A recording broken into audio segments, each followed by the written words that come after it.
दरम्यान मराठा आंदोलकांना अन्न पाणी पुरवा असं देखील अमित ठाकरे म्हणालेत। अमित ठाकरेंच्या मनसेच्या कार्यकर्त्यांना सूचना पाहायला मिळतात। औषधोपचारात कोणतीही अडचण येऊ देऊ नका, आंदोलकांना मुंबईत एकटं वाटायला नको असं वक्तव्य देखील अमित ठाकरे यांनी केले। मराठा आंदोलनाबाबत मनसे नेते अमित ठाकरेंनी आपली पहिली प्रतिक्रिया दिली, पाहूयात।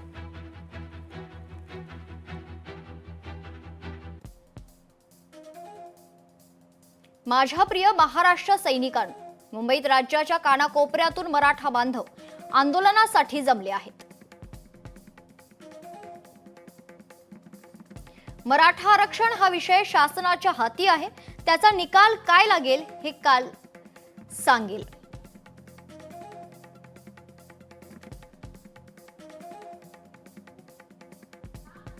पण एवढं मात्र नक्की, आज जे इथे उभे आहेत ते आपले बांधव आहेत असं ट्विट अमित ठाकरे यांनी केलंय।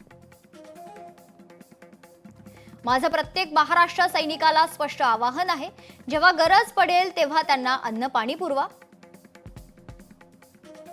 औषधोपचारात कोणतीही अडचण येऊ नये, त्यांच्या राहण्याची सुरक्षिततेची काळजी घ्या।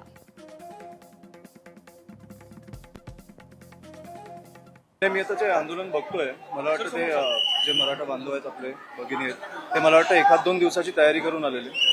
त्यांचं तिकडे खाणं संपलंय, पाणी संपलंय, त्यांचे औषधं संपली असतील, तर मला वाटतं की शेवटी ते कुठूनही आले असते तरी आपले आहेत, मुंबईत आलेत, त्यांना कुठेही एकटं नको वाटायला, ही आमची भावना आहे। आणि मला वाटतं की कुठेतरी आम्ही त्यांची मदत करूच, आता आजपासून चालूच केली।